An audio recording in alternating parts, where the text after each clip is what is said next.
आज আমি বানালাম পনিরের একটা রেসিপি। তো চলো আমাদের সঙ্গে থাকো আর দেখতে থাকো পনিরের এই রেসিপিটা আমি কিভাবে বানালাম। তো পনিরের এই রেসিপিটা বানানোর জন্য আমাদের এখানে লাগছে পনির।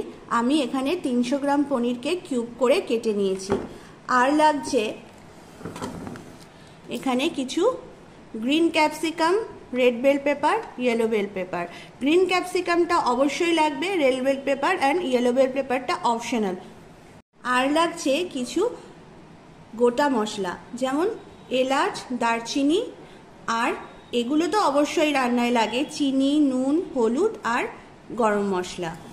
গ্রেভিটা করার জন্য আমাদের এখানে লাগছে পোস্ত বাটা। আমি এখানে কাঁচা লঙ্কা, পাকা লঙ্কা একসাথে পোস্ত দিয়ে বেটে একটা পেস্ট বানিয়ে নিয়েছি। লাগছে আমাদের চারমগজ বাটা আর কাজু আর কিশমিশ বাটা। কাজু আর কিশমিশটা কিন্তু পনিরের সঙ্গে ভীষণ ভালো যায়। এখানে আমি কড়াই বসিয়ে দিয়েছি আর দিয়ে দিয়েছি সাদা তেল। তো সাদা তেলটা আমাদের এখানে গরম হয়ে গেছে। এবার আমি পনিরগুলোকে অল্প করে ফ্রাই করে নেব। এবার আমি ওই তেলের মধ্যে দিয়ে দিচ্ছি এলাচ আর দারচিনি ফোড়নে। এখানে আমাদের ফোড়ন কমপ্লিট। এবার আমি দিয়ে দেবো টমেটো কুচি। টমেটো কুচিটা আমি এর মধ্যে দিয়ে দিলাম। এদিকে আমি একটা ননস্টিক ফ্রাইং প্যানে যে red bell pepper, yellow bell pepper আর ক্যাপসিকামটা রেখেছিলাম সেটাকে একটু ঢাকা দিয়ে নরম করে থাকলে নেব। এটাকে দিয়ে দেব পোস্ত বাটা,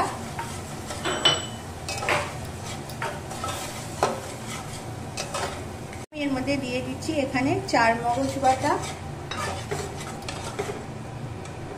আর কাজু আর কিশমিশের যে পেস্টটা আমি বানিয়েছিলাম সেটা দিয়ে এবার মশলাটাকে আমি খুব ভালো করে কষিয়ে নেব যতক্ষণ না এর থেকে তেল রিলিজ করছে।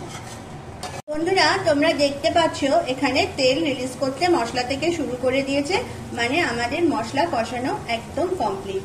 এবার আমি যে পনিরগুলোকে ভেজে রেখেছিলাম একে একে সমস্ত পনিরগুলোকে আমি এর মধ্যে দিয়ে দিচ্ছি। দিয়ে অল্প একটু নেড়ে নেব। আমি এখানে যে অল্প তেলে ক্যাপসিকাম আর বেল পেপারগুলো সাতলাতে দিয়েছিলাম সেটা কিন্তু এখানে একদম কমপ্লিট। এবার আমি এগুলোকে এর মধ্যে অ্যাড করে দিচ্ছি।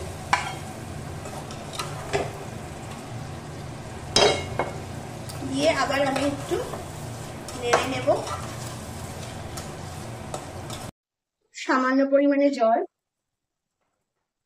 তাহলে জলের পরিমাণটা বেশি খুব একটা লাগবে না। আর এর মধ্যে এবার আমি দিয়ে দেব আমি একটু পরিমাণে দুধ। পনিরের মধ্যে বন্ধুরা দুধটা কিন্তু ভীষণ ভালো দেয়। এবার আমি এর মধ্যে দিয়ে দিচ্ছি নুন আর মিষ্টি মানে চিনি আর একটুখানি হলুদ গুঁড়ো। আর গরম মশলাটা আমি নামানোর আগে দেব, এখন আমি দিচ্ছি না। দিয়ে এবার আমি এটাকে ঢাকা দিয়ে বেশ কিছুক্ষণ রেখে দেব আর রান্নাটাকে কম আঁচেই হতে দেব। এবার আমি এর মধ্যে দিয়ে দিচ্ছি সামান্য পরিমাণে গরম মশলা।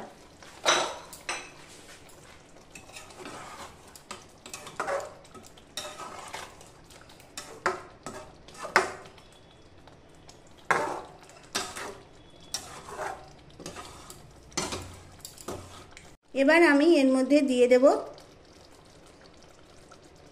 একটু বাটার। এবার আমি এর মধ্যে দিয়ে দিচ্ছি ফ্রেশ ক্রিম।